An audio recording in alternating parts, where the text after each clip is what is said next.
আসসালামু আলাইকুম। এখন দেখবেন সংবাদ শিরোনাম।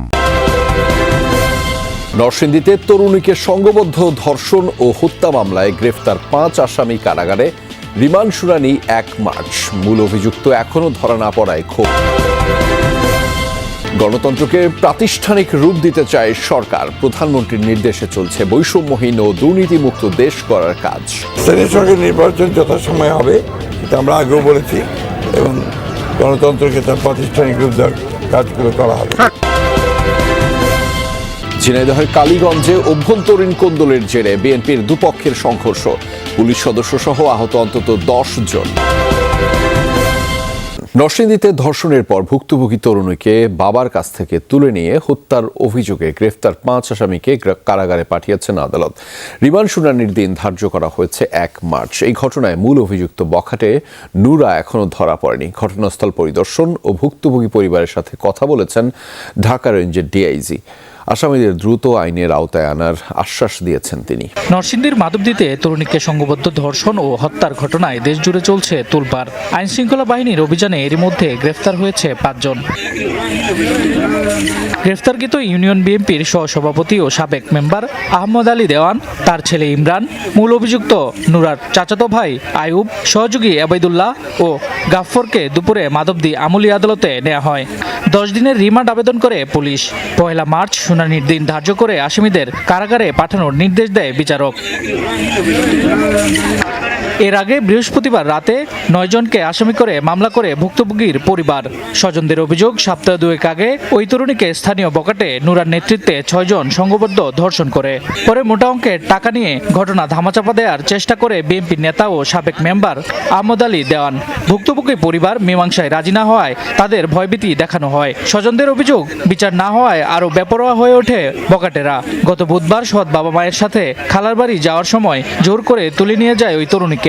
পরদিন একটি ক্ষেত থেকে তার মরদেহ উদ্ধার করে পুলিশ। আবারও সংঘবদ্ধ ধর্ষণের পর তাকে হত্যা করা হয়েছে বলে অভিযোগ পরিবারের। আমার এই কথা, আমি খালি বিচারে চাই, আমি আর কোনো বিচার কিছু চাই না, আমি বিচারে চাই। আল্লাহকে যারা এই কাজ করছে, যারা করে নাই, যে ইয়ে করছে নাকি সবাই যারা ঘুষকেছে ফাঁসি চাই।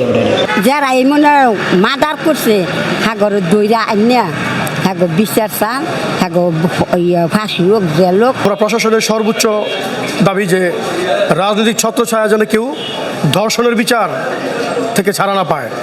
এদিকে ঢাকা রেঞ্জের ডিআইজি রেজাউল করিম মল্লিক ঘটনাস্থল ও মাধবদী থানা পরিদর্শন করেন। পলাতক আসামিদের ধরতে অভিযান চালাচ্ছে বলেও জানান তিনি। আমাদের অভিযান চলছে, এই মুহূর্তে একটি টিম ঢাকার বাইরে অবস্থান করছে।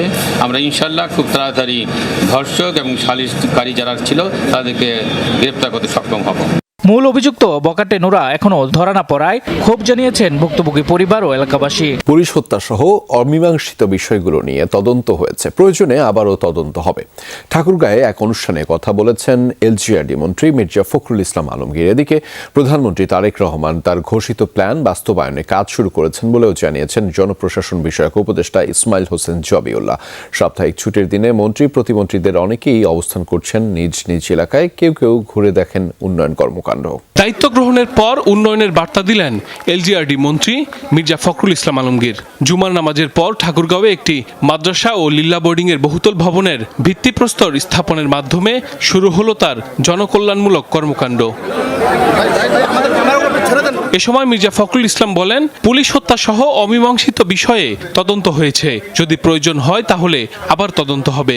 মিনিস্টার সাহেব, স্বরাষ্ট্রমন্ত্রী যেটা বলেছেন সেটাই হবে, এবং যেহেতু তদন্ত হয়েছে, যদি প্রয়োজন হয় তদন্ত হবে। এখন তো এটা মূলত তো আপনার আদালতে আছে। এদিকে দেশের নাজুক অর্থনীতি পুনরুদ্ধারে রাজস্ব আদায় ও বিনিয়োগ বাড়াতে হবে বলে মন্তব্য করেছেন অর্থমন্ত্রী আমির খসরু মাহমুদ চৌধুরী। চট্টগ্রামের পতেঙ্গায় হাসপাতালের জন্য জায়গা পরিদর্শন শেষে একথা জানান তিনি। ট্যাক্স বাড়াতে হবে আমাদের, এবং ট্যাক্স বাড়ানোর মাধ্যমে ইনভেস্টমেন্ট বাড়াতে হবে, দেশের ভিতরে দেশের বাইরে ইনভেস্টমেন্ট বাড়াতে হবে। চাঁদপুরে সাংবাদিকদের এক প্রশ্নের জবাবে শিক্ষামন্ত্রী ডক্টর এহসানুল হক মিলন জানিয়েছেন, শিক্ষকরা শিক্ষকতার বাইরে অনুমতি ছাড়া অন্য কোনো পেশায় থাকলে তাদের বিরুদ্ধে তদন্ত সাপেক্ষে ব্যবস্থা নেওয়া হবে। শিক্ষকতার বাইরে অন্য পেশা, পেশা এটা তো পারমিশন নিতে হয়, এটা সরকারি নিয়ম যে পারমিশন না নিলে এদের ভিতরে ইনভেস্টিগেশন হবে। বরিশাল সার্কিট হাউসে সড়ক দুর্ঘটনায় ক্ষতিগ্রস্তের মাঝে বিআরটি এর চেক বিতরণ শেষে তথ্যমন্ত্রী জহিরুদ্দিন স্বপন জানান, জবাবদিহিতার পরিধি নির্ধারণ করে গণমাধ্যমের সর্বোচ্চ স্বাধীনতাকে নিশ্চিত করা হবে। জনগণের কাছে তথ্যের একটা অবাধ সরবরাহ নিশ্চিত করা এবং সাংবাদিকদের সঙ্গে বা সংশ্লিষ্ট সকল অংশীদারদের মতামতের ভিত্তিতেই আমরা একটা জবাবদিহিতার পরিধি প্রথমে নির্ধারণ করব, তারপর সেই পরিধির সীমানার মধ্যে আমরা সর্বোচ্চ স্বাধীনতাকে নিশ্চিত করব।